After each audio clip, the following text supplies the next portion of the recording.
if you go to our website, villagesda.org, on the page for the Religious Liberty Week, we have your presentation posted there.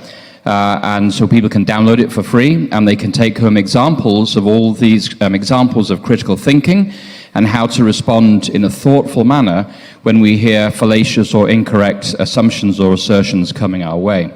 During the pandemic, this became a very important topic, critical thinking. Very much so. And I developed my own set of critical thinking questions, very similar to what you were sharing with us tonight. So I would look at somebody on the media and I'd ask myself these following 4 questions. Number 1, has this source ever lied to me in the past? Very important. Okay, if yes, if no, which was a rarity, then the next question was, is this person being paid to say what they're saying? Also very important. Indicates bias. It indicates bias. And then the next question is, would this person be fired if they said anything other than what they're saying now? That's very That was another good question. Yeah. And then the 4th question was, what has this person risked or sacrificed in order to share what they're saying with me now? That is so important, because if you ask that, if you take a look at the doctors that you've seen in the media, and some that have been demonized or debanked, they've risked a lot. A lot of these doctors who came out to bring the truth, Dr. Peter McCullough, Dr. Tenpenny, Dr. Bitar, they risked a lot. They were called, I believe, the disinformation dozen in the beginning. And they risked a lot. They had a lot of criticism. Some lost their jobs and their careers. In the case of Dr. Peter McCullough, he was very well written and researched doctor. He had a stellar career and a stellar body of research that he had brought together, and they dismissed him. They sued him. I mean, a lot of the doctors really suffered to bring forth the truth and to discuss alternative treatments to what the narrative was. Brought to you by Pfizer. How many times did we see that on CNN? I mean, that indicates bias right there. And I realized as a Christian that if I ask all these questions about Jesus Christ, he passes the test each 4 of these tests. He has never lied to me. He's not being paid to say what he did. He risked everything for me, and he died for what he said. And so I realized that Jesus passes all of these tests in a way that no earthly source of information ever can or will do. Absolutely. So we'd like to invite people to download the presentation and maybe use this at home if you're homeschooling or want to learn more about critical thinking.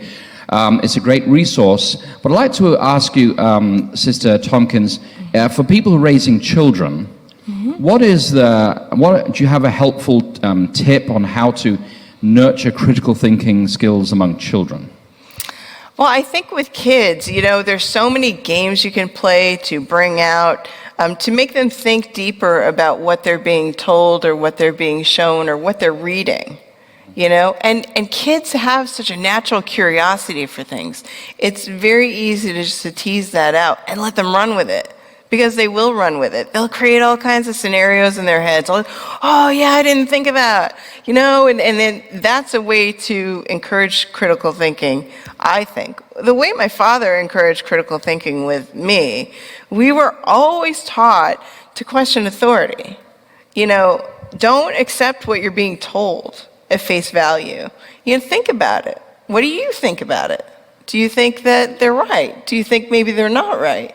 So I was taught from a very young age to question authority, question what I was being told, and don't just accept it. You really think for yourself. And that skill is so important these days. Few people seem to have it, but it's so easy to instill in kids because they like to think. Kids want to think. They want to come up with alternative scenarios. They want to come up with, and it can be a game, and they love games. So I think that's the way to do it. Make a game out of it. Make them think of other things. What else could explain this? What else could you think of? Where else have you seen this before? Or where haven't you seen it before? You could ask questions like that, and they like to make a game out of it. They would really, I think that would be helpful to them, and that would encourage them to be young adults who critically think, which is desperately what we need. I mean, so many times these kids and their phones, they're not thinking, they're just taking in the information. And it's not even information, most of it's foolishness, to be honest with you. A lot of the stuff on social media is just foolishness. So teaching them at a young age, they will carry that into their teen years, and then they'll carry that into their college age years, and then they'll carry it as young adults and grow up to be adults who don't take things at face value. I was talking with a friend the other day, and he said, why do people just accept things? When did that happen? Why do you think that happened? And I think it could have started in the 50s when TV came out. You know, when there was a TV in every household, people just glued to the TV and really didn't ask questions about it. They also trusted doctors like they were God. I had a grandmother who was a registered nurse, and she wasn't fond of doctors because she saw them do not so nice things.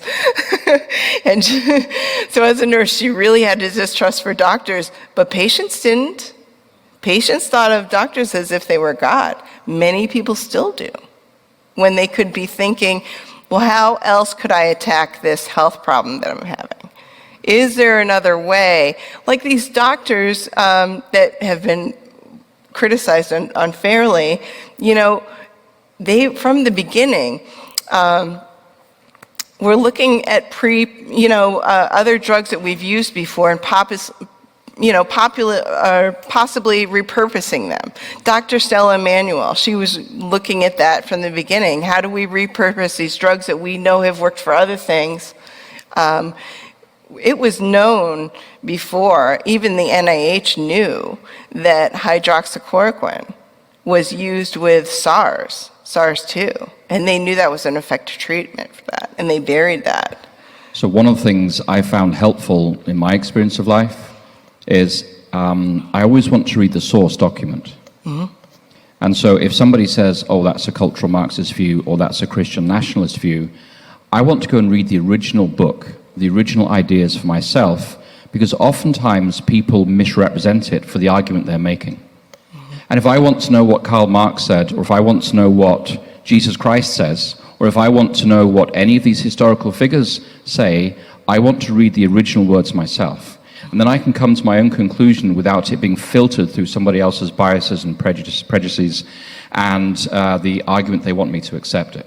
Absolutely. And so, in my reading as a missionary and my role with Adventist Frontier Missions, I read a wide variety of non-Christian literature because I want to know where somebody's coming from, because oftentimes they are dealing with a legitimate issue just from a non-biblical perspective. Mm-hmm. And sometimes people from a secular perspective, they're trying with the best of intent to fix a problem without realizing that the only solution comes when we come together in Jesus Christ and say, what would God wish for this situation here?